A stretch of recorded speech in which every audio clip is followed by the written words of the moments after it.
Good morning, everyone. Welcome to the final day session of the online one-week FDP on AI and NLP. Today, I am introducing our resource person, Dr. Anand Kumar M. Dr. Anand Kumar M, Assistant Professor, Department of Information Technology, NITK, Surathkal. His area of interest are natural language processing, social media text analytics, and deep learning. He has more than 120 research articles and his credit published in reputed international journals and conference proceedings. He has received about 1,000 Google Scholar citations for his research papers. He has completed the computing tool for Tamil language learning and teaching project, which is funded by the government of Tamil Nadu and the Tamil Malayalam subtitle translation system, which is a project of consultancy project for Sharp Software Development Limited. And he has also organized so many international shared tasks in Indian languages, named DPIL 2016, MTIL 2017, INLI 2017, INLI 2018, and many things.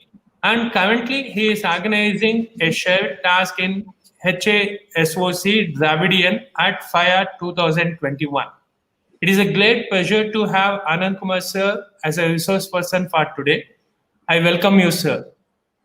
Yeah, thank you, Prashant sir. So, over to you, sir. You can start. Yeah, sure. Okay, thank you. So, I hope my slides are visible. Huh? Fine. Okay. Yeah, very good morning to one and all. This session, I'm going to talk about the applications of natural language processing. I hope my voice is audible. Prashant, is it fine, no? Yes, sir. Yeah. Your voice is audible. Go ahead. Okay, fine. So here, first, before going to the application, I'll just say something about just one or two slides. I'll just say about natural language processing and then the problems in natural language processing, and we'll see the applications and we'll see what kind of solutions we can give. Fine. So when you say that natural language processing, I've seen your complete this FDP schedule. So I have seen that you have already studied, you have people already introduced you about natural language processing. So I'm not taking much time here. So I'll just simply say about how natural language processing is different from other domains. So say for example, so what we are doing in natural language processing. So usually what we are doing is we will ask humans, or we will ask students or humans to learn about computer languages. So usually we used to do that. But in natural language processing, what we are doing is we are doing the reverse. We are asking computers to learn about our language. It means that natural languages. That is the main difference. So an earlier model, as I said that, so that is actually we have invented the computer language, but we are forcing other humans to learn. But as we know the natural language, why I should learn other language, computer language? That's the question. So in order to teach human, we are going to teach computers. That is the whole objective of natural language processing research. Fine. So I divided the natural language processing research, task into two. One is the ultimate goal or long-term goal. Another one is the immediate goal. So what is the ultimate goal of natural language processing? So you can see that. So the ultimate goal is to build up a computer systems like human. So that is our ultimate goal. Our short-term goal is to build a software to process the natural language components. So when you say natural language components, so the text, whatever you are seeing, natural language and NLP, that is a natural language component. And I'm talking something and then you are hearing speech. So that is natural language component. So these two are main natural language components. Other components are there. Like a sign language or even touch is also a natural language component. These two are main natural language component, text and speech. Fine. So what we can achieve now, the short-term goal is to build a computer system to process the NLP components in an intelligent way. So this natural language processing research enables human-machine communication. How it will enable human-machine communication? So you can talk to machine. machine can talk to you. That is human-machine communication. The best example is Alexa. So you are talking to machine, you are talking to software. So improving human-human communication. So it will improve human communication. So whatever I'm talking in English now, if you want to hear that in Kannada language. So now we don't have the system. In future, definitely we will have a system through the online meet. Also, we can, whatever I'm talking, we can convert that into a language of your wish, and then you can hear that things are possible in future. So here, my main clarification is actually, so I have some small question to you guys actually. I don't know whether you can, how you can answer, whether you can answer in a chat box or not. Okay, what's the difference between a natural language and a programming language? So Prasad, how the participants can answer this? How I can see the answers? What's the difference between natural language and programming language?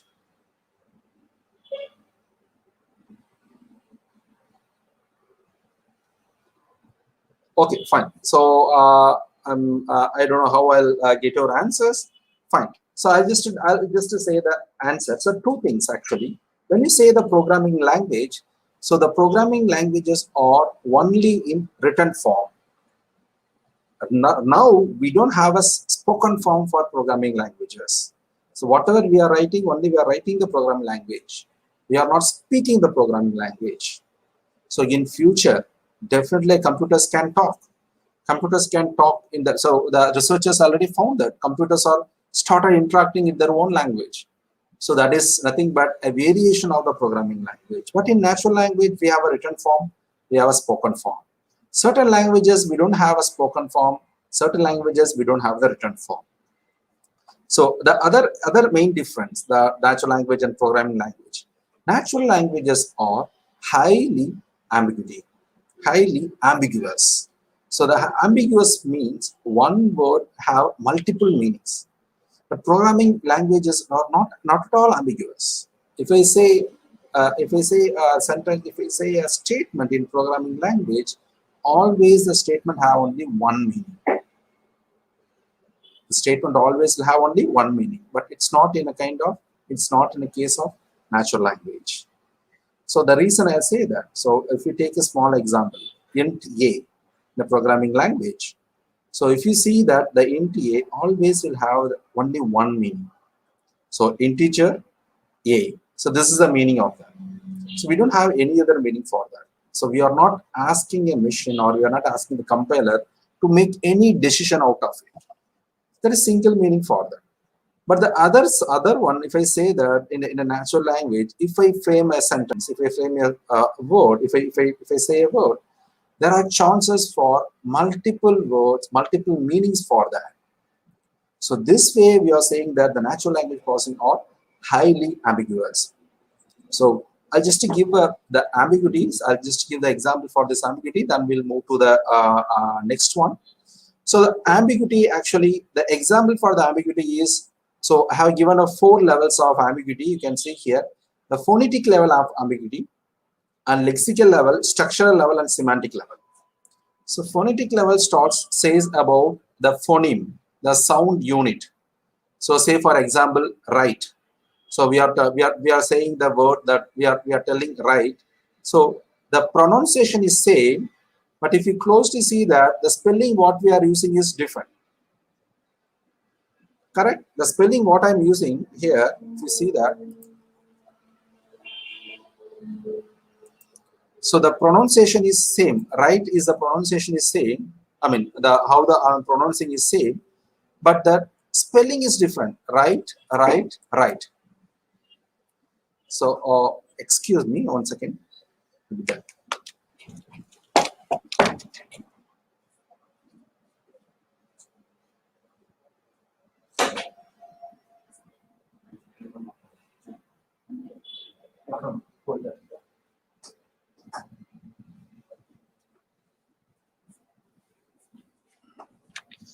Yeah, sorry actually, so it's fine.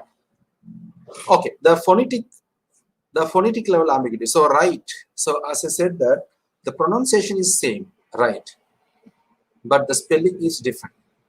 So right, right, Right. Meaning also different. Lexical level ambiguity. Book. Word we are saying it's a book. But you can see that two meaning for this word. The two meaning because of tagging, because of grammar category. So one meaning is noun, one meaning is verb. One we are saying about textbook, other one we are talking about saying about the ticket booking or the reservation. So this is a lexical level ambiguity. Lexical level ambiguity and semantic level ambiguity are closely associated because both are going to talk about words. So lexical level ambiguity, you see that book, noun, verb. Semantic level ambiguity, if you see that I'm saying the word dish. So that here also I'm talking about a word, here also I'm talking about the word. I will explain the difference. In semantic level ambiguity, so say for example, so lexical level ambiguity is the different meaning that it's because of grammar category. So a word is there.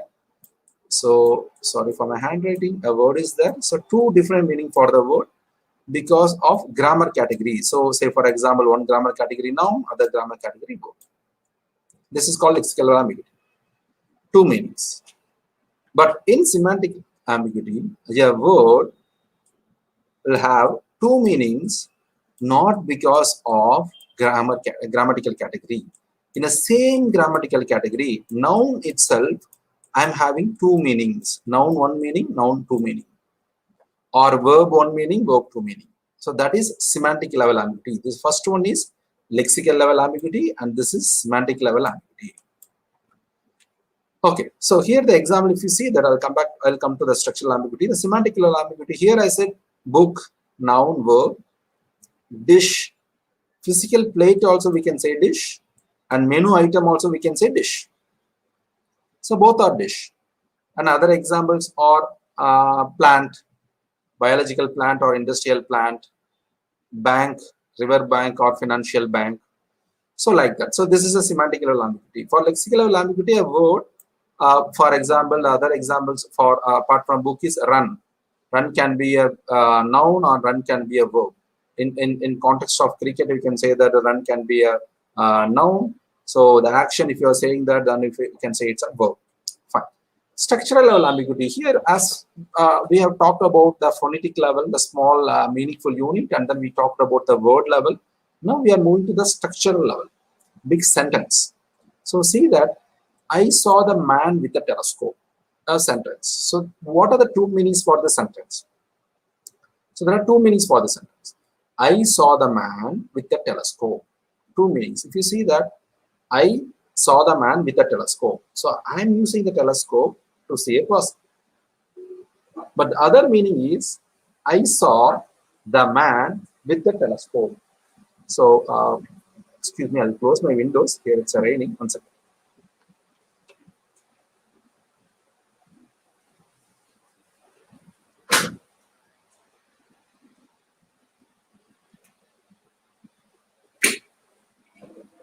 Hello.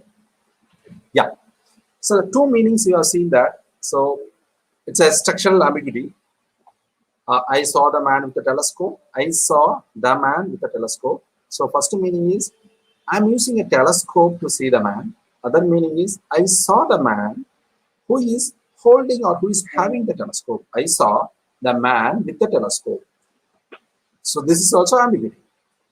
Two meanings. So all this task makes natural language processing, core natural language processing as a challenging one. So the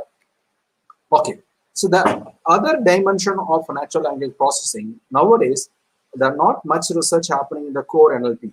The research direction slightly moved to the social media, because as you know that a huge number of text is generated daily in social media, irrespective of language, irrespective of a character style, irrespective of the social media platforms, huge amount of text content is generated by users.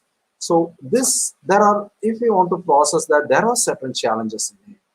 So say for example, so most of the social media text are about the product or the persons. So usually the social media text will be informal and noisy.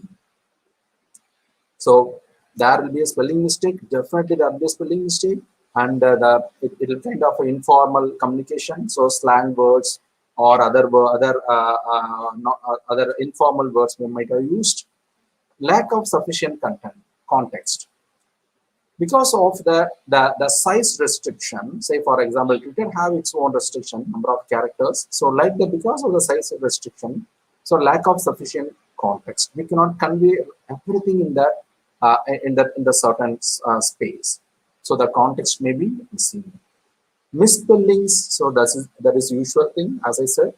Abbreviations, people come up with their own abbreviation. Say for example, NLP means I am saying NLP. Social media text means people will say that SMT. So media text means MT. So like that. So these abbreviations, their own abbreviations. These are the not standard abbreviations. These abbreviations makes the natural language processing or social media text processing as more complex process. Another important variant is the spelling variance. So you just see that people used to say that language is a dynamic one. So language used to evolve. So the what language what we are talking now, say for example Kannada or Tamil, whatever we are talking now, it's completely different in 100 years back. And then in next 100 years, the Tamil or Kannada, whatever we are going to use, so our generation going to use, it's completely different. So language is evolving. So there are a lot of factors for this evolving. So we are the generation.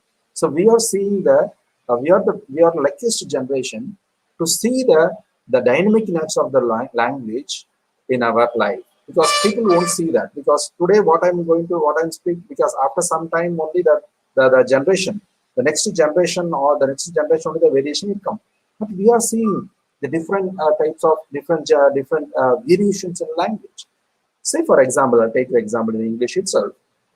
When we started using mobile phones, not smartphones, mobile phones. So we say that the message. So when we are sending a message, we used to send a good night message. Used to send like this: good night. Correct? Earlier days. So now, after some time, people started shortening. So why I should type 10 characters? I don't have time. So good night. Slightly it's moved to GUD and slightly moved to GUD and then it's fine now GN. Now I think people are only sending the emoticons. Why I should type G and N? Emoticon is there, one click. That's it. Good night. So this is a language evolved. But still people are using, if you are taking a natural, social media, still people are using usual text, regular text. Sometimes people will go for this kind of good night. Sometimes people will go for the abbreviations. Sometimes people will use this transliteration, the stylistic variation. So here, the challenge, if you see that for this all words is mapped to good night. How you can teach that? Because we are going to teach a system. That is NLP. No, we are going to teach a system about language. Now your job is, the earlier here in this ambiguity, your job is, you are teaching a system. One word means multiple meanings are there. Bank means two meanings are there. You are teaching a system like that. Bank means river bank, financial bank. Now if you see that multiple words are there. Good night with a different spelling. Multiple words are there, but you are telling that all this all comes under same meaning. Good night. So this way, the social media, the current analysis of natural language processing make more complicated analysis. Here, one main problem is, so we have a good number of standard language processing tools. So already we have built the language processing tools, but the tools cannot help you because the tools are developed for regular language or general, the good night, the usual language, what we are calling in a newspaper language. So if you see that the newspaper language will be different, and what we are speaking is something will be different. So it's a kind of the spoken language, the spoken variation is that what we are writing will be different. So the written form. Okay, so this is the general challenges we have seen that. The other challenge, I think I have a Kannada example as well as the Tamil example. So I'll say that the first one is English, fine. Second one So I'll say that this is Tamil, this is English, and this is Tamil. Third one and fourth one. So I thought the session to be interactive, but I don't know how to interact with you guys. What is a, just think, what is a third one and fourth one? So this is Tamil or English? We can call it as a Tanglish. Tamil written using Roman characters. English A to Z is called Roman characters or Latin characters. So Tamil written using Latin or Roman characters, it's called Tanglish. What is the fourth one? Now in social media, we are, most of the sentences, not only social media, whatever you are also, if your messages, your SMS or your WhatsApp chat also, mostly falls under these two things. Here, if you see that, this is Tanglish, okay. Here, English, this is English is there. English is there. This is Tamil word, English word. So it's called a code mixing. So where two languages are mixed. So see that this is also one kind of language evolution. As we are talking, as we are using two languages, as we are only using two languages, English and Tamil in a, suppose for example in a Tamil speaking region. So the language is mixed with two. The sentence is mixed with two. If you are talking also, sometimes the two languages will come. In future, we don't know. Future, if sometime if a Chinese enters in India, I'm saying that example, if you people are started learning Chinese or young generation, then the sentences will be mixture of three: Chinese, English, Indian language. So this is an example in Kannada. So sorry for my handwriting. I'm sorry for the clarity. So you can see here, this is called the code mixed. This is the usual Kannada native script. And it's a mixed script. Mixed script here is Kannada is also there in some time, and in between English is there.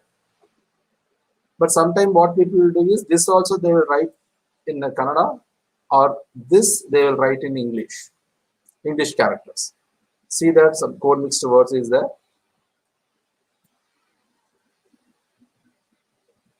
So it's not only a problem with Tamil or Kannada. So most of the languages in the world facing this. So mainly the European languages. So as they are having the English plus the European language, the mixture.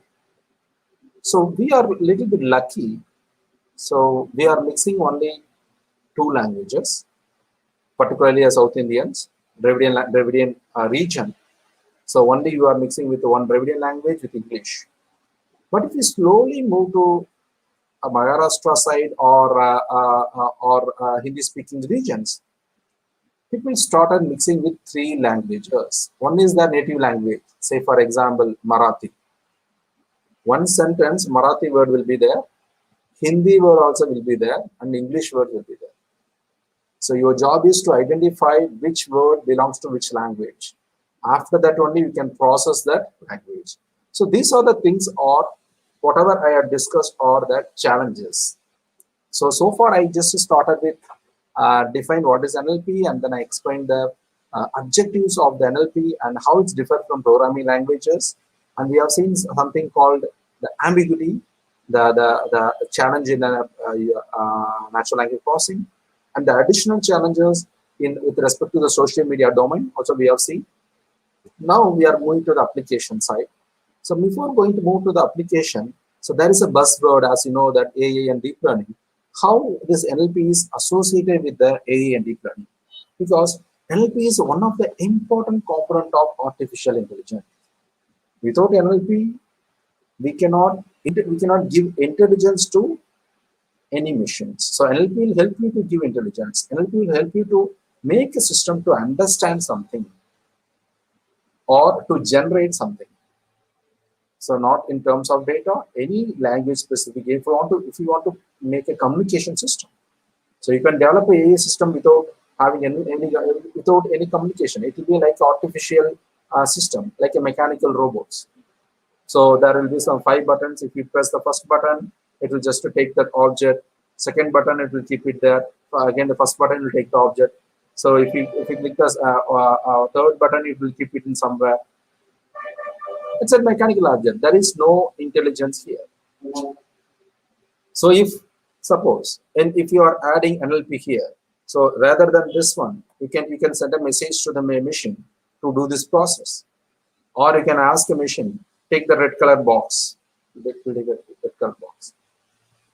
If in case of mechanical robots, if you are asking to take the red color box, even though you trained them, even though you just program like that, if the red color box is not there, machine will be stopped under search. But the NLP system, as you are adding intelligence, so it will search a red color box and then it will reply to you. Red color box is not there. So that is that importance of NLP in AI. You can see here, so how the NLP is associated. If you're, this is the AI, and then this is a linguistic circle, language circle. So the commonality between that is actually natural language processing. It means that in that AI, so the linguistic part, if you are talking about the language or communication, definitely NLP will be there. You can see here, we know that the deep learning is a buzzword, and most of the applications today, what I'm going to discuss is with respect to deep learning. So the deep learning is a type of machine learning. So you can see the position of natural language processing. So it's already the overlap with machine learning as well as the equal overlapping with deep learning. Okay, when you coming to the application, so I'm just divided the application into two, like how I divided the challenges. One is application, the traditional application, so the pure language-based, language-associated application.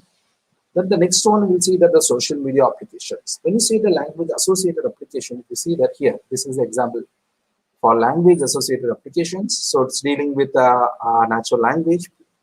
So the starting from the speech recognition and the text-to-speech. So it's automatically identifying the speech, generating the speech, automatically generating the speech, text-to-speech. And if you see that the NLP and then NLU, so the natural language processing. So we can divide natural language processing into two. One is natural language process, one is natural language generation, other one is natural language understanding. So natural language understanding is a part of NLP. You can see here, these are the applications. So part of speech tagging. So taking a sentence and then giving its POA, giving its grammar category. It's a POS tagging. Text categorization. So text categorization means taking a sentence and categorize that. For example, take a Kannada sentence and then categorize it into whether the sentence related with the politics, or whether the sentence related with the cinema, or the sentence related with sports. So it's also a kind of text categorization. So the translation is it's a well-known problem, converting a language from one language to other. So whatever you are written in Kannada, it should be translated to Tamil or other languages. How can we do that? And if you see that the natural language understanding applications, paraphrase, we'll see that what is paraphrase, and sentiment analysis also, we'll see that. I'll spend some time on the application. Fine. These are the core and the core task and then applications of natural language processing with respect to industry. If you see that the NLP, the foundation of NLP is given here, the machine learning for NLP. Without machine learning or deep learning, we cannot say that NLP is feasible in the current scenario. The reason is huge amount of data is there. So we need some algorithm to learn, to understand the patterns from the data, the text data. So that is the one thing. So another application, if you see that, as I said, the text classification and information extraction, conversation agent. So one best application, you can see that in the reality, we are using natural language processing applications. So the Google search engine is a best application. It comes under the information retrieval and extraction. But now if you closely see that, so if you see this core task, Google is started with like a search engine. So see the popularity of the Google. No other search engine in the second place. So giving better results than Google. So you cannot, there is no competition for them, for the Google. That is true. So you won't find anyone who is using any other search engine. apart from Google, because that much we are associated with the Google. How they are continuously improving. So one thing is they are taking data from us only. So using that data only, they have efficient algorithms to model the data. But how they are getting the data? They are getting the data from you. So you are searching something, and you are seeing all the results. 10 results are there. 6th result you are clicking. It means that you are giving the idea. You are giving that tagging information. You are telling the machine that out of this 10, this 6th one is a right answer. So next time when the machine is updated or retrain the model, that time the machine will give preference to the 6th one. But it will differ based on the persons. But the future search engine will be the customized search engine. Now also sometimes you can see that sometimes the customized search engine will work. Based on your login, your search will differ. So you are searching something in your local machine, and the same thing you are searching in some other machine, you see that slight difference will be there. So already Google started working on the customized search engine. So that tomorrow, whatever results you are going to get and then whatever I'm going to get will be completely different. So your results are based on your browsing history, your behavior, and everything. And mine is based on something else. So it's based on my behavior. Suppose you are searching some component and you are interested in seeing the videos or image. So obviously next time when you click the video or image 4 or 5 times, next time the image will come the first option to you or the video. I'm interested in reading the text means the next time when I'm doing the searching in the customized search, only the text input, text output I'll get. And importantly, it's not a search engine now. Google is apart from the search engine. Google can do the text classification task. Google can do the, it's like a question answering. You ask anything to the Google. So you just ask who is the Prime Minister in India now. It will give it the photo, it will give. You ask who is, okay, if you see that based on the searching it's doing, you ask who is the Prime Minister in 1960, you will get the answer. So see that how the search Google moved from the search engine to the question answering system. Not only this, you can type a mathematical things. So I won't search calculator and I won't use calculator. So if I type the numbers in a Google, I'll get the answer. You just type the dollar, $550, and the system will understand that you are going to convert the $550 to rupees, and then it will give you the result in rupees. But the same thing, if you are doing from some other country, they will get to the answer in their money. So that is also the customized. So the answer is completely different. Whatever you are, as I said, that who is the Prime Minister, I asked that no. If you are not included in India also, system will understand that you are expecting the Indian Prime Minister, so it will give the answer. But the same question I asked in Italy, they will get that different answer. So the intelligent question answering system is that now what we are using, it's Google. Okay, but nothing actually. So they are not doing anything new. They have a good computational power as well as algorithm. We should accept that. But the data they are getting from us. So whatever we are searching and whatever we are clicking, how many tabs we are opening, and everything is data to them. Based on that, they are making decisions. Other applications, if you see that, the spam classification. So is one of the important application. So in email and SMS, you can do the spam classification. So calendar event extraction. This is an interesting one. So where we haven't done, I mean, no other system is there actually. So event extraction from the mail, the event should be extracted and then it should be stored to our calendar. So someone is sending the message that, so this day we are meeting and then this so-and-so timing, that should be extracted and then it should be stored in your calendar. So that is the interesting one. So personal assistant. Now we are having good number of personal assistants. So if you want to give any complaint, now we are going to talk to the personal assistant about any product. You have a facility to talk to the personal assistant. It means that software, and it will filter your problem, and then it will directly goes to that particular person. Search engines, we have seen that, and the social media analysis, what we are talking actually, what we are going to see that. Okay, fine. So when you just say that, I will start with application. So the understanding language. So the understanding language is the important part actually in a natural language processing research. So what you need to understand from this? See, for this example, this is a Twitter tweet. This is a tweet. From this, what you can understand? Literally, your Facebook message app is useless. You only want it to increase profit. Please fix yourself. It's sad. So someone messaged. So from that, the emotion of the sentence is, we can understand that he is frustrated. He used the term useless. So that is a clue to say that it's a sad also he used. So he is frustrated. Tone.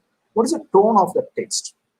So he's subjective. He talks about something subjective, not a general one, not an objective one. So he is subjective and negative. He's talking the negative words, useless, sad, the fix, negative words were used.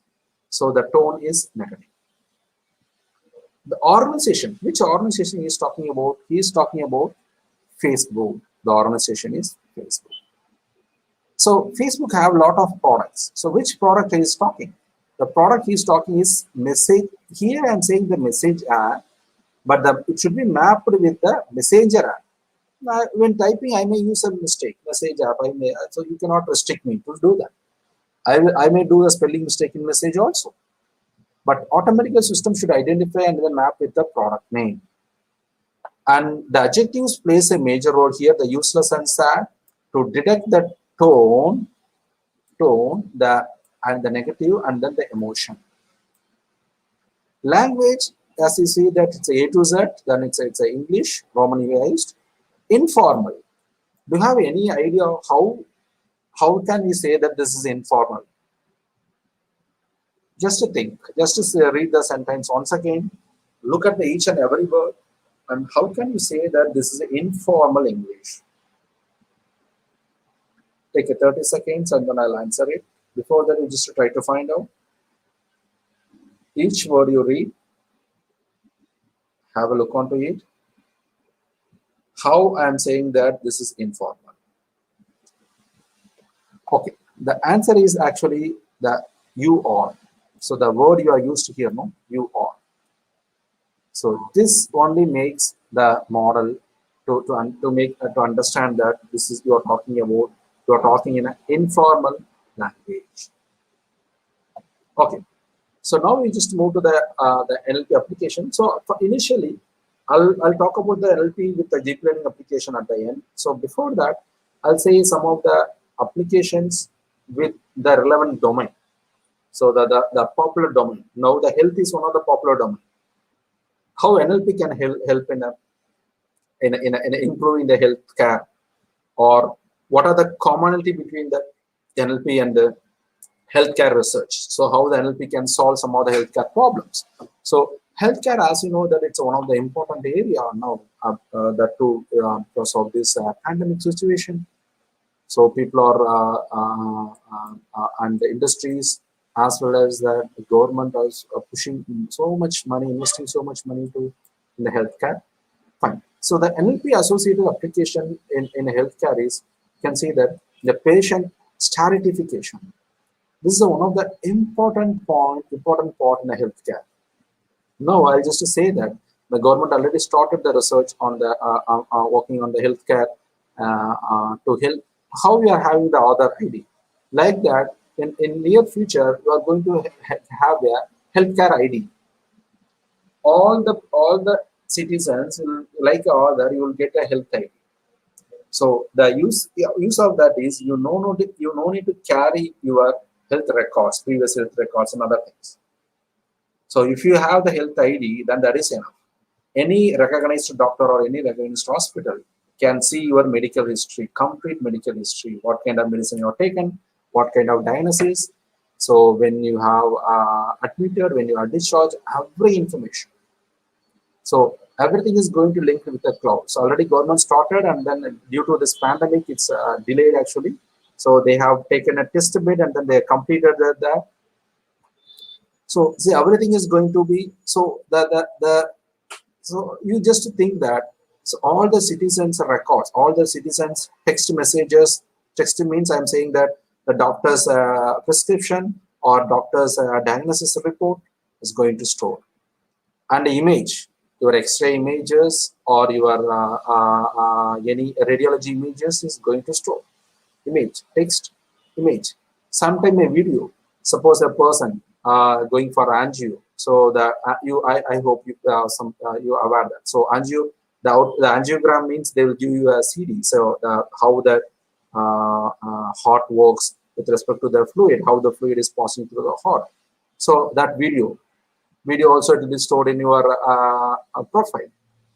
So text will be there, image will be going to be there, and the video is there. Video is going to be there. And the fourth important one is a signal. Obviously, your ECGs or will be the signals only. So all these four, the multi-modal data is going to store. So you cannot think that how we are going to handle this big data, because each person's multi-modal data is going to store in the cloud. Any doctor can retrieve it for verification, or any data analytics, clinical data analytics. I mean, it may be some restriction for using that for a research, but there are a lot of research scope is there in this. So one is this patient stratification, where you can cluster or you can categorize the patient based on disease. That's a one simple thing, or based on symptoms. So how you see that how they are finding this Delta virus and symptoms? So some new clinical variation. So that is happened in some other country, and then they are calling it as a Delta plus. So here also we are calling it as a Delta. That is a clustering. So the clustering is possible. The automatic clustering is possible. Document improvement. Now the main problem what we are facing is actually, so to identify the doctor's handwritten and other things. So whatever they are writing, why don't you make a software, NLP software, to convert that into the digital text? So you don't need to worry about reading that, and it will be recorded. And importantly, where we can apply this, suppose if you take somehow now the online, the 1 mg Tata 1 mg kind of applications are there. Now that the people are getting, most of the people are, as due to this pandemic, most of the people are getting medicines through online platforms. So some of the medicines you require the medical doctor prescription. So when you are just uploading now the current system is you have to upload the medical prescription, and then the medical has to check that whether is it correct or not, the medicine whatever you ask the person, even why that can be automated. Okay, some 5 people are asking, 10 people are asking simultaneously. Okay, they can check each and every time. But in future, this is the one important thing. So 100 people are going to ask. So a medical need to provide one or 2% they have to do for this job, just to verifying your things. Instead of that, why don't you automate? You just add the medical prescription. Machine will understand the medicine what you are asking, and then what is written, and the doctor and the suggested things are correct. Then no issues. Then it will say yes. If it is wrong, and then it won't take your order, and then it will return back to you. So that way you can improve that. So that is a clinical one type on the clinical document improvement, and we have people are talking about that EHR, so electronic health records. So this is that is one of EHR is only the government is planning. So everyone all going to use, going to have this same format. So same format. Now that the format is different based on that hospitals and doctors. Everything is going to be same. Fine. Identify the financial risk. So this will be the future actually, particularly in India. But in other countries, your medical data is more valid. Your medical record is more valid compared to India. India, not much research is happening because we are poor in insurance. We are poor in insuring ourselves. But in abroad, if you take a country like US, so they will spend more money for the insurance and other things. So in that case, so based on your medical history, and then your financial risk should be calculated automatically. Because this is one reason I'll say that why we need to go automatically. One is to reduce the time, because all people are going for insurance, and then how many lawyers or how many, because we don't want only the lawyers to decide that. Lawyers have to sit with the accounts, the financial people, and the doctors. Three people need to take a decision. So legal advice he has to give, and then the medical perspective and financial perspective. So this can be automated with the help of natural language processing software. So the other advantage, if you say that one is the time actually. So submitted will get the things quick back. And is these three persons, as these three persons are sitting, so that the cost for analyzing your application will be more, because you have to pay for these three people. So that can be reduced drastically if you come up with a software. Another thing is there will be a bias when you take it for a human, for a same profile. So the insurance assisted in one particular region will be completely different in other region. Person to person will be different. Correct. So the doctor may be the doctor. If the doctor, it depends on the three-person knowledge. If doctor is not having much knowledge about his symptoms and the other thing, and definitely that time he has to give the more insurance money he has to allocate. Other case, if doctor is well known about the medical the problems and diseases, means he can say that yeah, he is in dangerous situation, then we have to the insurance amount will be decided in the different way. So this bias usually will happen. So it's based on the 3% that can be avoided when you come up with a common software. Okay, so the quality measures, so that is other thing. So like how we are having the ratings, how the NIRF or how the institutes are having NIRF, like that. So in future, each and every department is going to have, and each and every faculty is going to have some score, and doctors also same thing. So they are going to have some common score given by government. Government is going to give some score to the doctors, the quality measure based on his treatment, based on his fees, based on all the parameters going to analyze, and then it's going to give us a metric. So the research is going on there. And predict the outcomes. So based on this data, so you can predict the outcomes, whether two things are there, suppose. So doctor having confusion, whether shall I go for this one or shall I go for this one? They can take assistance from the computers. So these are the other applications. So most of the things have I already explained here. So there is clinical decision support.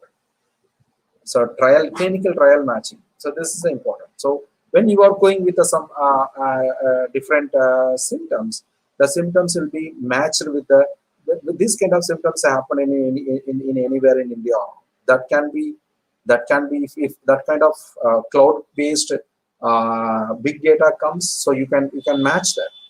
So I'm just typing this is a symptom of the person. So this kind of symptoms happen in the Northeast. So and then they are calling this is this particular virus, and I can say that okay, there may be a virus. This may be the chance for this, and then we can treat the patient accordingly. Okay, so we have seen a wide application NLP with respect to healthcare. Now I'm just the next important thing is the education. So earlier also the healthcare and the education and agriculture are important, but now after this pandemic, education as well as the healthcare, so got more attention. Reason you know that. So most of the institutions are facing a problem with this online education, and students are not happy, and then faculties are not happy. So many issues. So we cannot make a students to sit for a long time. So now also if I'm taking this one, I don't know how many people you are actively listening. So this kind of things are there. So how NLP can help in education? So the innovative language education applications. The first one is to teach a language. We can use NLP. To teach a second language, to teach Hindi, or to teach any other languages, you can take help from NLP. The educational chatbots, that's an interesting application. So where the students are having doubts, sometimes they may hesitate to ask doubts to the faculty members. So they may feel they're shy that in front of others, if I ask a wrong question, if I ask a very easy questions, and the others may feel that he doesn't know these things also. So we can make educational chatbot for particular domain. Even you can ask the students to make an educational chatbot for database systems. Any kind of database questions the students are asking, machine should understand, take the answer from the database lecture notes or the books, and you should give the answer. So automatic essay grading. So one of the important thing actually we want, if you ask me that what is my boring job, what is my boring part in my teaching life, I'll say that correcting papers. So no, not only myself, most of the people like correcting papers. 120, 130 papers if you are correcting. Once you start correcting one particular concept, at the end, definitely you will forget that concept.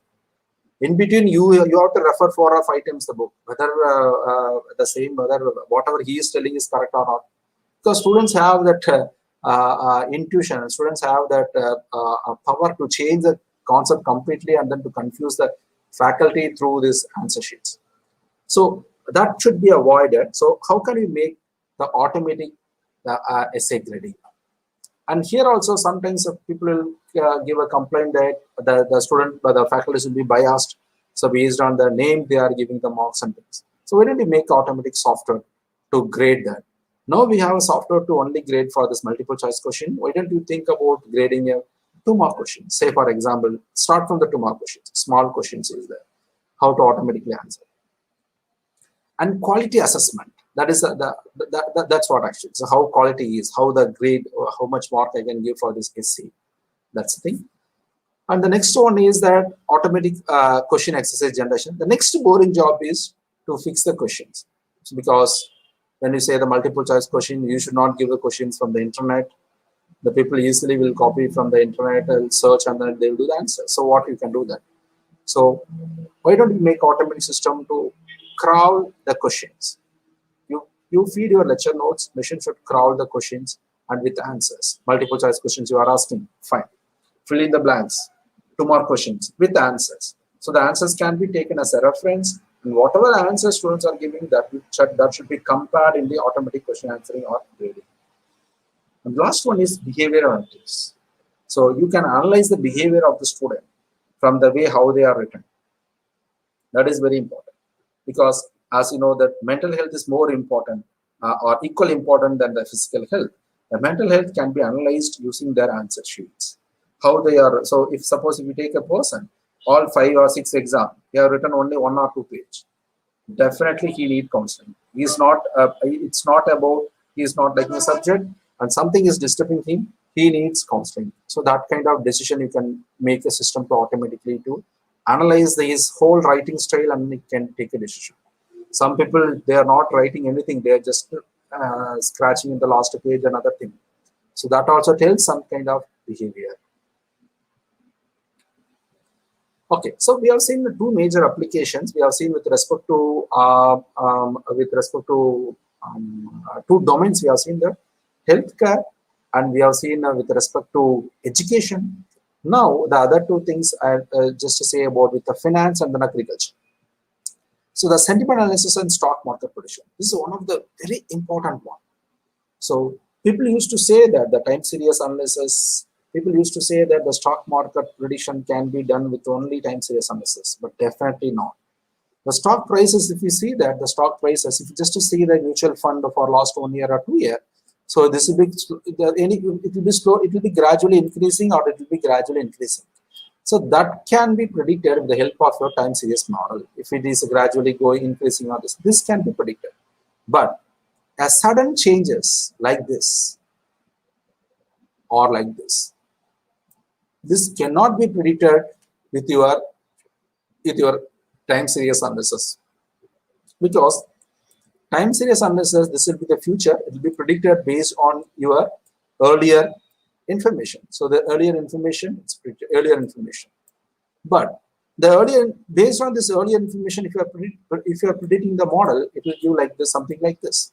But actually, you see that the major drop here, the small variation, or the small difference, small difference in error, it won't affect much. But this kind of things, so you are telling something sudden decrease or sudden increase, this will only affect the most of the sectors or most of the investors. How to resolve this?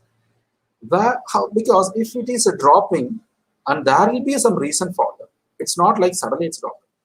There will be some government policy related to this sector, or there will be any news about this, any bad news about this company, or any news about this particular the group of companies. Simple example, I'll say that a month back a news was popular. A famous football player, Ronaldo, he moved the Coca-Cola bottle and he's just shown a water bottle. So what happened? So suddenly people said that the Coca-Cola, the prices, the share prices goes down completely. So this is the event. The event should be captured. The event we cannot capture from the video. Definitely the video will be converted into text. I mean, as a news. So then that news event, we should monitor the news event to see the sudden changes in the stock price, sudden increase or sudden decrease. Definitely you should look at this news. So the news means the text content. So that the text content, the sentiment analysis will help you in that.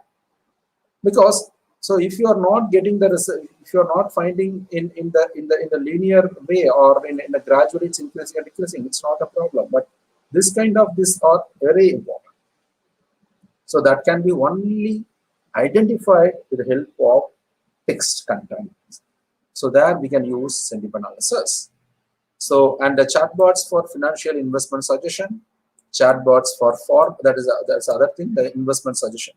Most of the people in the 30 to 40 years, when they started when they started their career job, so they try to invest, and then once they marriage or once they try to invest something, but they don't know how to go for what kind of investment they can go. So why don't you create a chatbot and then to help them? NLP chatbot. So when you come to the agriculture, the chatbots for farmers in regional languages. This is other important one. Particularly as we are talking about the farmers, the regional languages. So in Kannada or in Tulu. So how can you create a chatbot for farmers? If they are asking any help from that, and then machine should answer in their local language itself. So that answers, that conversation will help you to discover the crop disease trend. Suppose in one particular region, the farmers are continuously asking about one particular disease.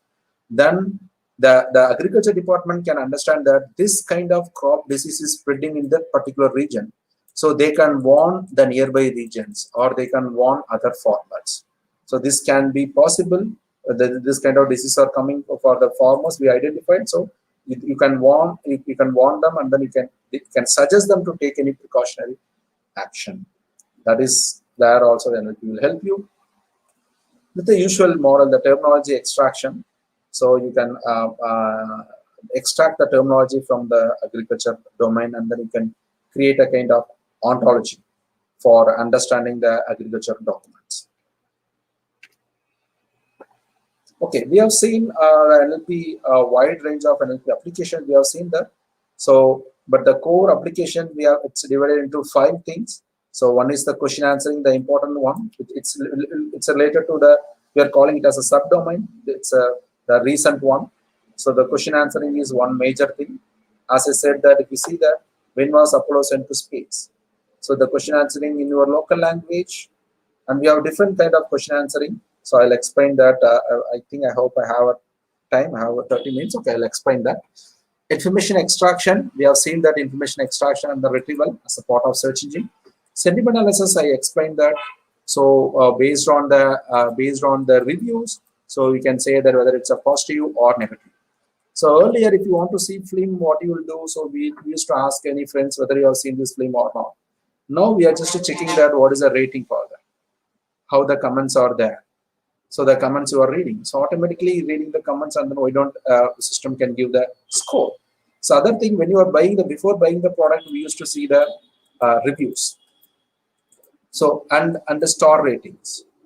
So these 2 things can be matched based on the reviews. Why don't a system can give a star rating?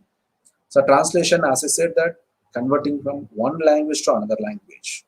So Chinese to Kannada, or Kannada to Tulu. There are a lot of opportunities are there to do research on Tulu to Kannada. I don't think any people are working on that kind of systems.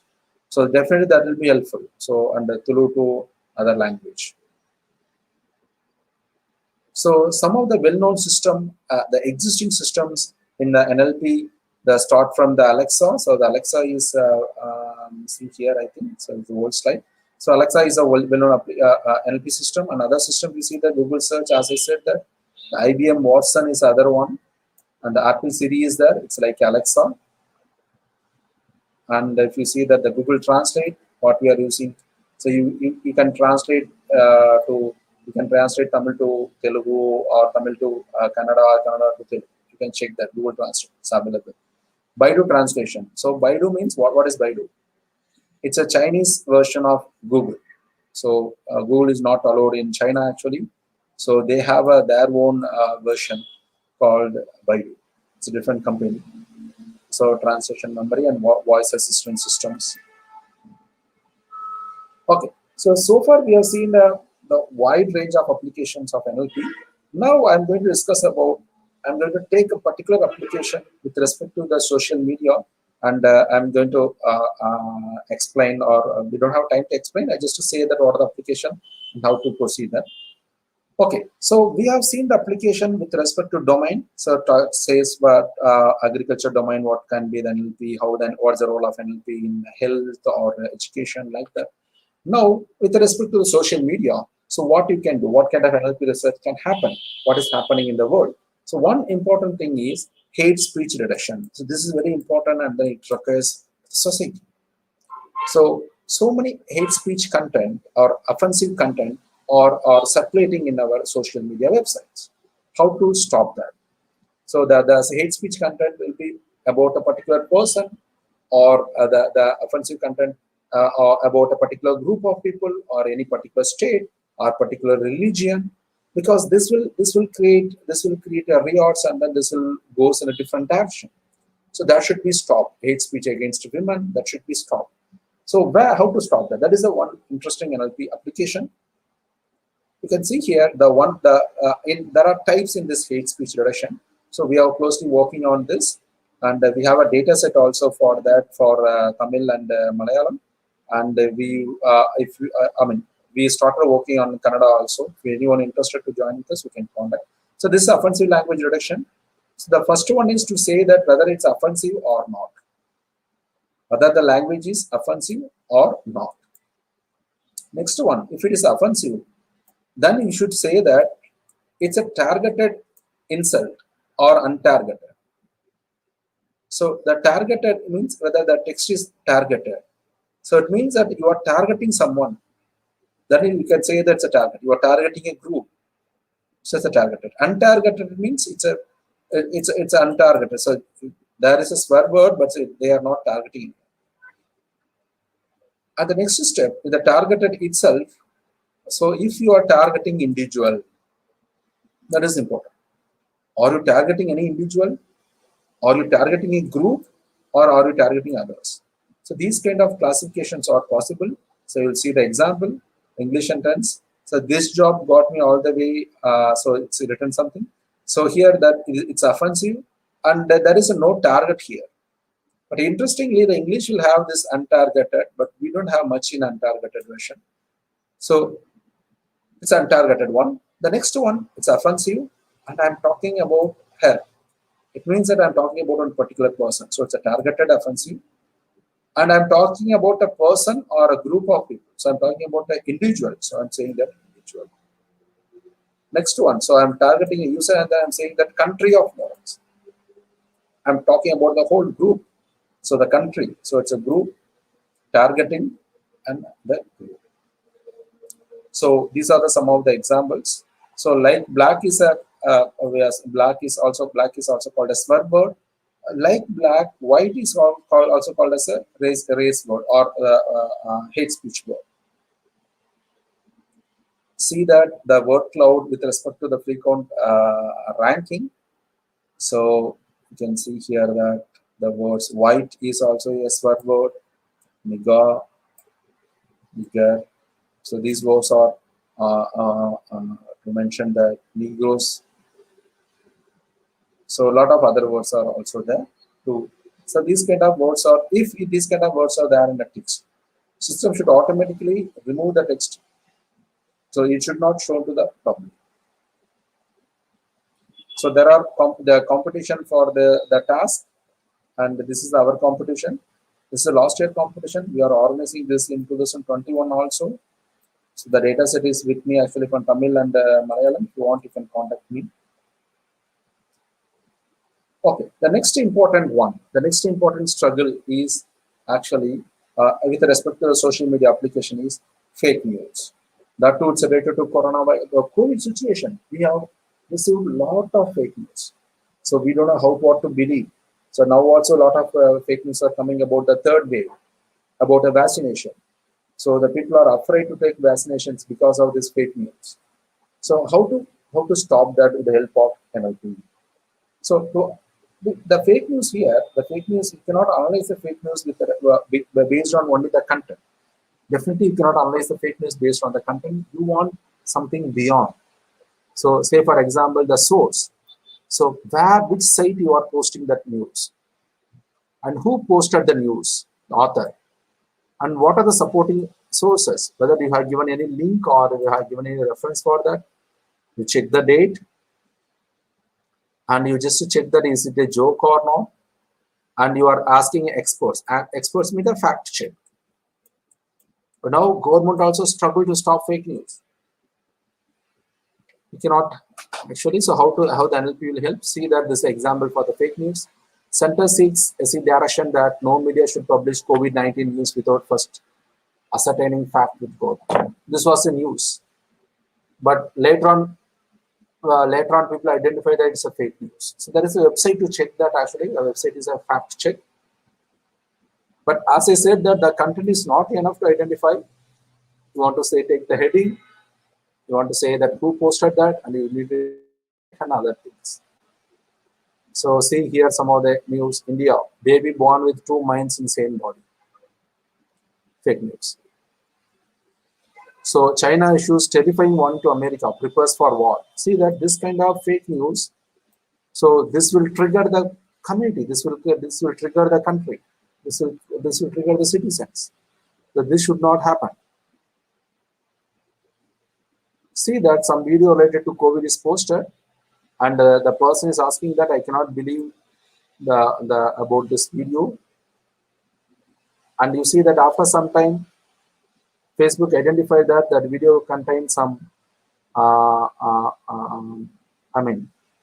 conflict content. So they have removed the video, and then they have said this. Some or all of the content shared in this feed conflict with the guidance of the public health experts regarding COVID. So they are removed. These kind of systems only we are expecting. But how much time it will take to remove? That is important actually. So the message posted 3 days back. After 3 days only remove. So 3 days, how many people subscribed this? How many people believe this? How many people read this? How many people like this? So this should be avoided. This should be immediately the mission should do that. This maybe it's based on the human. Facebook or assisting human to do this job. So how to identify that the news is fake? As I said that the news content alone won't help. The headline and then content is matching or not, and any spelling errors, and who is the author. So whether the author is mentioned in a red flag. So there is a in social media you can make it's a red flag, means it's a dangerous user. It's a kind of a symbol. You can see that whether it is, and when the user created this account, that is important. So if you want to send a fake news, and definitely you won't use your account. You will use a new account, or you will depend on others hacked account on other things. So the reference and then given the citations are whether relevant to this, and the website is relevant or not. So the codes or what are the codes are given in the context. So how it's, and any argument is there in that. So everything. This is generated by Simon Fraser University from Canada. The accuracy is not that good, but you can check that. Hillary won the 2016 US election. So saying that according to our model, text is mostly based on false information. Okay, so we have seen a lot of applications actually with social media and other things. So I'll take 10 more minutes, and last 10 minutes we will take for a discussion. So I'll just talk about the bio NLP. So it's related to coronavirus. So the COVID NLP data sets are available. So the huge data set is available of 36,000 data, full text is available. So from the Institute of AI, you can make use of it, and then you can come up with a good information retrieval system or a fake news detection system. So this is our competition we organized years back. So it's also a part of natural language processing. If anyone interested, you can contact us. We are happy to give the data.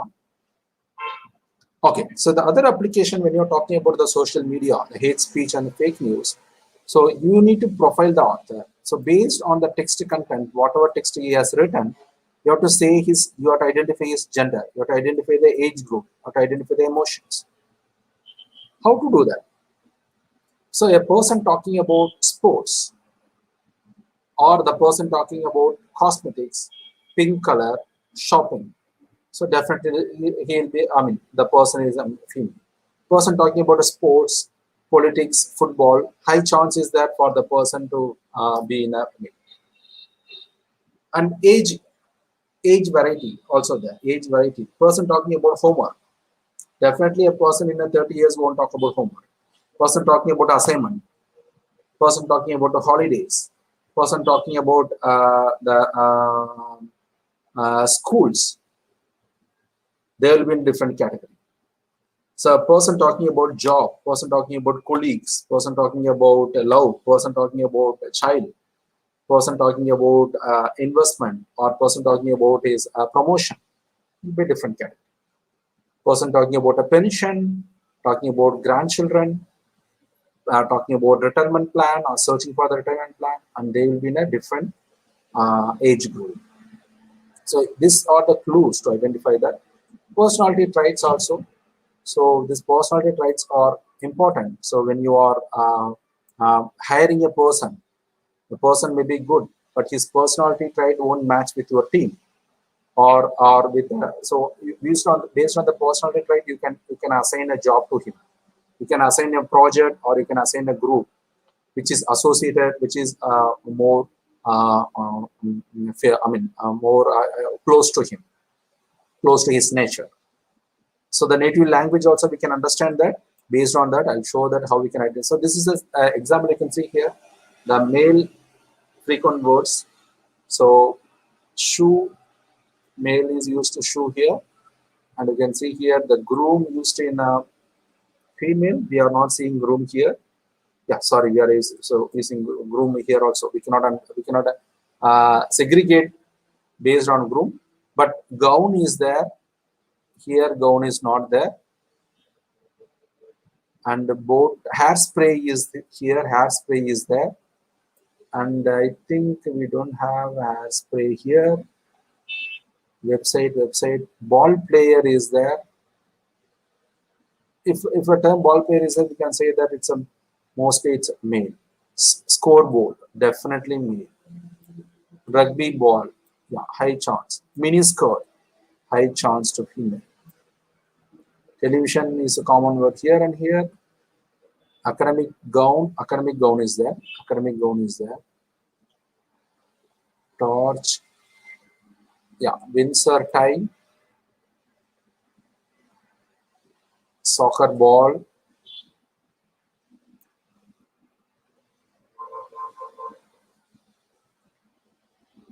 Basketball. So these kind of clues will help you to understand the text is written by male or female. But here you cannot understand based on the small text. You need to analyze based on their 100 text, 100 SMS messages, or 100 WhatsApp, or 100 Facebook or tweets. So here I said about the native language. So the native language, based on the text, you can identify the native language. So here also we have conducted the competition in 2017 and 18 at ISA Kolkata. So we have the data set. If you want, you can contact So here the native language identification here, that the interesting task is English will be given to you. So you need to find out who wrote this English sentence. Whether this English is written by Telugu speaking people or Kannada speaking people or Bengali speaking people, Hindi speaking people, Tamil or Malayalam speaking people. So if you are taking a spoken language, the accent will be different. The Bengali accent will be different. The Northeast accent, the Northeast speaking English will be different, Bengali speaking English will be different, and Malayalam carried the English of the Malayalam speaking person will be different. So that difference we can understand from the accent, but it's difficult for you to understand from the text. So that's the goal of this one. So where we can use this, we can use in a marketing, and then we can use this in a politics. So marketing, you can categorize the person based on the English comments. They have given English comments, but you can categorize that whether he is liking the product or not. Okay, this region people are liking my product. This language people are liking my product. This region people are not liking my product. So politics, government is introducing some policy. Say for example, NEET exam or something. How government is coming. So many English comments are there. From that, how to make a decision. So how many English comments, from the English comments, suppose how many people are saying positive, how many people are saying negative. But what I want is which region people are, as we are a multi-diverse country, which region people are accepting this, which region people are not accepting. Why it is not accepting? Which, in this policy, which term or which command is making them to provoke. So that they can understand, they can change the policy slightly to make a benefit to all over India. So that kind of things the politicians can do, or government can do that. So the other things I already discussed about the sentiment analysis. So this is the example for the sentiment analysis. So you have to say whether it's a positive or negative. The training examples is a text. Text examples is only the sentence will be given. So see from here. So the film was brilliant. So you are used to positively. You say that one word is enough to say that you are talking about positive. And so I loved saying that brilliant. So Island as well. Amazing character. Really suited. So these words will say that the movie is positive, and this comment also it's positive. Yeah, this is sentiment analysis. So the negative, neutral, and positive. Okay, so with this, I'll just directly go to the final slide. So I'll just 1 second. I'll be back.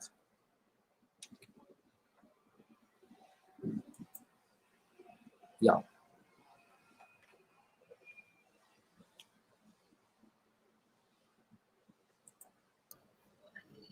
Yeah, sir, my slides are visible? Yeah, sir. No, sir, okay, it is not. Okay, a few more, just 5 minutes I'll take, sir, and I'll conclude. Yeah, sure, sir. Sure, sir. Carry on, sir. I'll share.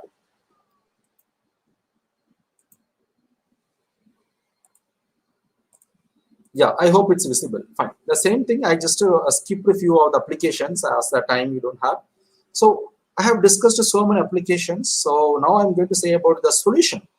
So particularly the applications are handled with the help of deep learning models, existing deep learning architectures. But the solution, if you see that, the common solution, you can use a deep learning models starts from RNN or CNN based on the application, memory-based network you can use, or encoder-decoder network, or the popular networks people widely operate for NLP. But irrespective of the application and irrespective of the algorithm, one is very important. That is called embedding. If you take any domain, computer vision or signal processing or video processing, any domain, data whatever is given to you, it will be converted to a meaningful numbers. The numbers only we have to pass to the machine learning or deep learning, because machine learning or deep learning are nothing but a simple mathematical models. It will learn, it will understand from the numbers only. It won't read your text. It won't understand from your image. So while converting the numbers, the easy method or the most recently used model is called dense embeddings, important one. The documents, NLP documents are there. We need to convert the documents to the dense embeddings. The dense embedding means nothing but the dog is there, means you are converting the dog into a meaningful numbers, a meaningful vectors. Tiger is there means it's a meaningful numbers. You are converting that into meaningful numbers. The numbers are not random numbers, meaningful numbers. How it's meaningful numbers? Say for example, if you take the distance between that dog and cat, it will show some kind of similarity. It means that you can see here some similarity is there here. The numbers are closer. It means that both are kind of a domestic animal. You can say that. Say for example, if you take the cheetah and then tiger, you see the similarity in that values if you closely monitor. So, but here it's a as we are just talking about only the four values, the similarity may not be identified. But real time the numbers may not be in the four numbers, it will be like a 300 digit numbers or 100 digit number. That is the usual numbers. So each word will be converted into this numbers. It's called a word vectors. The word vectors is input here, input to this deep learning model. So these are the application, these are the popularity of word to it. And this is the model, if the popular model now, the people are using BERT.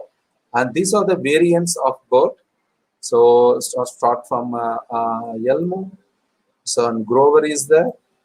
And the Roboto is one of the popular model. So these are the existing libraries. I can say that pre-trained models, this will help you to convert your text to meaningful numbers.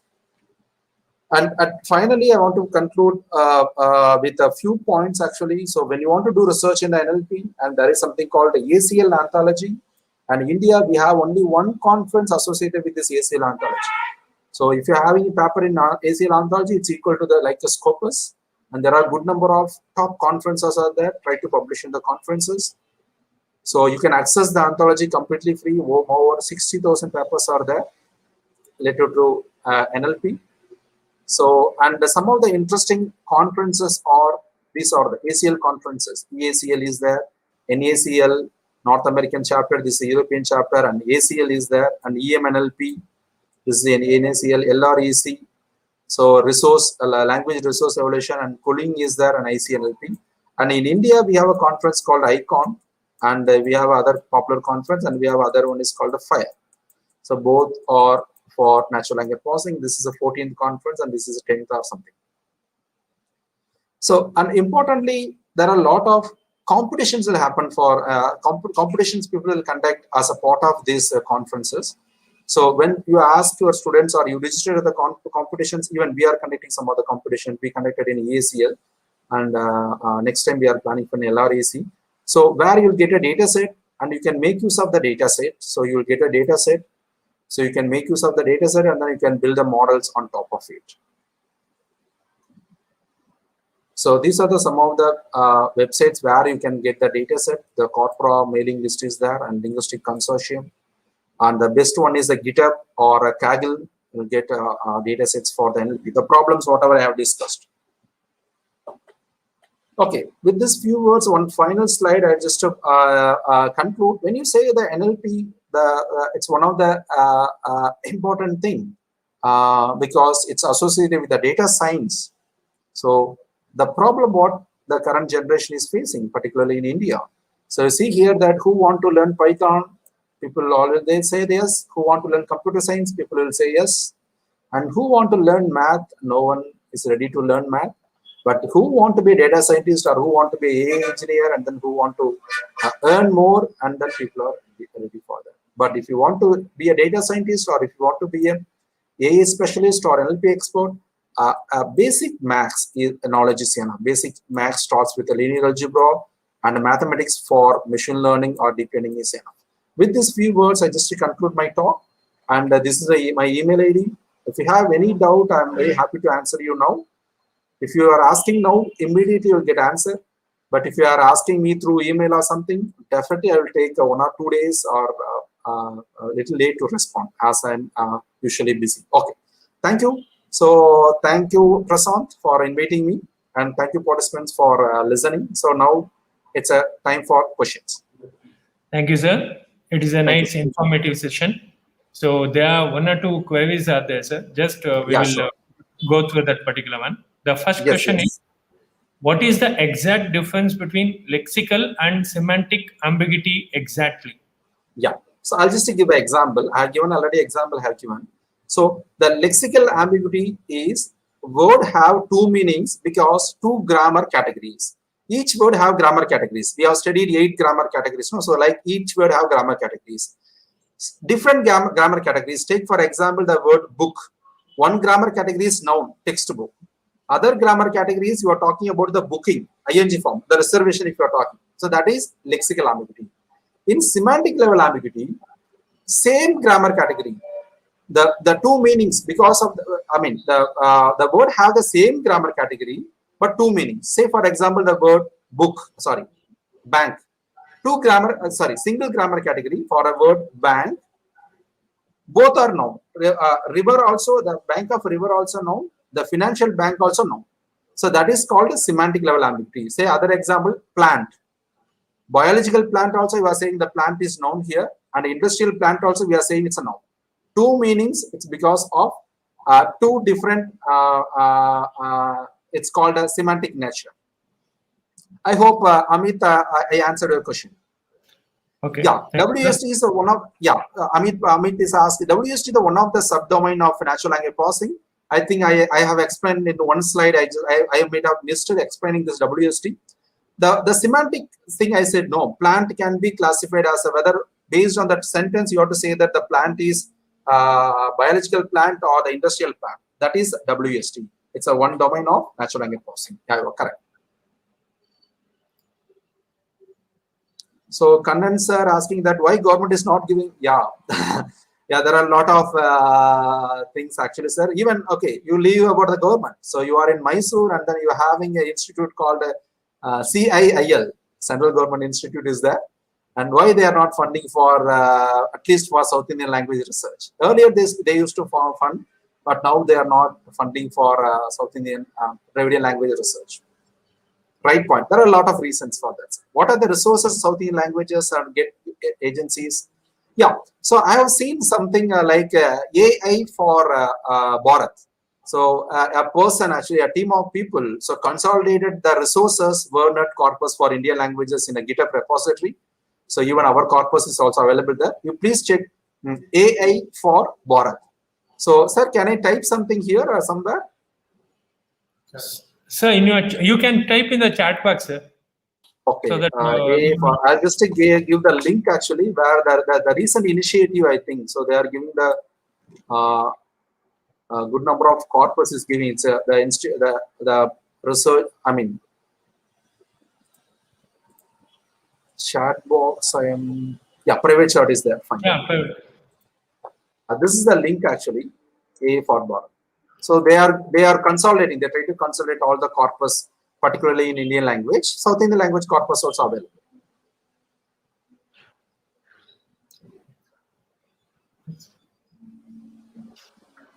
And we have created some portal for Tamil language, Tamil NLP portal or something. You search, you'll get it. But this is giving about the complete Indian languages. Is it compulsory to feature extraction selection? Yeah, definitely. It's a domain information. Even though you are using deep learning, the feature extraction or selection may not be important, but selection, I'll come to the selection part. Feature extraction is important because sometimes when you are handling with a huge amount of data, sometimes some of the data might not relevant to your task. So the feature selection should be associated with your task. If you are using sentiment, the feature selection will be based on the emotional words. If you are using text classification, it should be based on the keywords. So the selection or extraction should closely goes with your application. Similarities and differences. So you aware about the question itself says that you aware about the similarities and differences. So Dravidian languages are having the similarities, but one worst thing is actually people are calling it as a Indian languages. People are calling it as a Indic languages. Indic languages means it's not a Dravidian languages. That people are not understanding. Even a Dravidian language, people are making mistake. Indic languages means it's Indo-Aryan languages are called Indic languages. Dravidian languages also it's a kind of family. Indic language is separate and the Dravidian language is separate. Dravidian languages have its own similarities, as you know that. So the morphology similarity is there and syntax-based similarity is there. But the differences in a Hindi and then Indian, I mean, the Dravidian languages are more. You know that the morphology, their morphological variation will be different. I'm not an expert in Hindi, So, but I can say that, suppose for example, if you say that I went to Chennai, in English we are saying that two separate word and Chennai separate word. In Tamil or Telugu or Kannada, if you are taking to Chennai is a single word for us. Hindi also, this to Chennai is a separate word. To Chennai means two words they are using in Hindi, but in our languages we are using only single word. I hope it clears you, sir.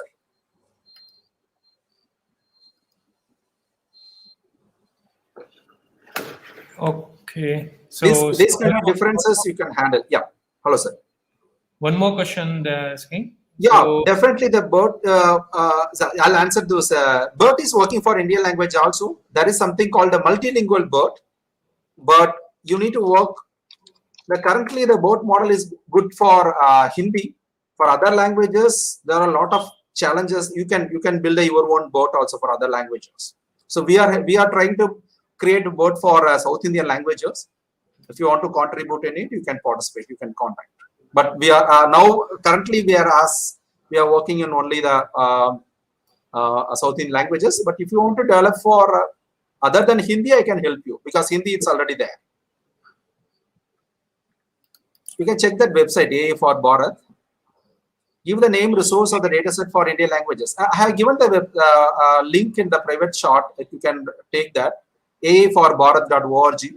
So where you will get, I mean, this is now recently I have seen that actually where they try to collect all the resources and they try to put it in a one portal.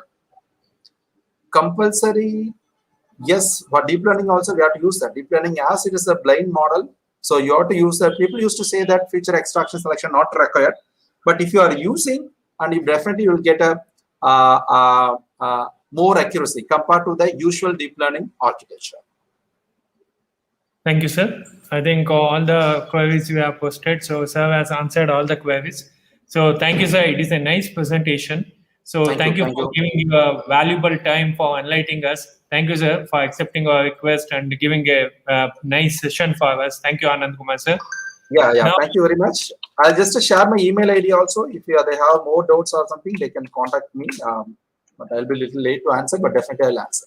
Yeah, thank you, sir. Thank you so much for your. Thank you. So now we come to the end of the session. So we come to the end of 5-day FDP on AI and NLP organized by Department of ISC, VVCE, Mysuru. So I want to thank our management members for supporting and encouraging us to conduct this FDP. I want to thank our beloved principal, Dr. B. Sadashiva Gowda, for motivating us for conduction of these activities. And then I want to thank our beloved HOD, Dr. A.B. Rajendra sir, for guiding us in all the way to conduct this FDP. And not the least, our resource persons. I'm grateful to all the resource persons who are giving enlightening us in all the 5 days with the beautiful slides and presentations in all the topics. And they answered all the queries asked by the participants. So thank you each and all the resource persons. Thank you very much, Anand sir. So you are the last day today. So thank you for giving the time. Yeah, thank you. Thank you, Prasant. And then I thank you for inviting me. And then I thank all the participants for actively listening. Thank you. And I thank you all the staff members of ISC for supporting directly and indirectly for conduction of this FDP. So finally, I thank each and everyone. Thank you so much. So thank you, Anand sir, once again. So if nothing is there, so we can conclude this session. So thank you so much, everyone. Thanks a lot. And feedback link is posted in the chat box. Participants, please fill the feedback form. So there itself, you will get the certificate once you fill the feedback form. And I want to thank all the participants also who have participated from different states for this particular 5-day FDP. So thank you, everyone. Without you people, it is not a great success. So thank you each and everyone for the participation and your patience. Thank you. Thank you, everyone. Thank you all. Bye.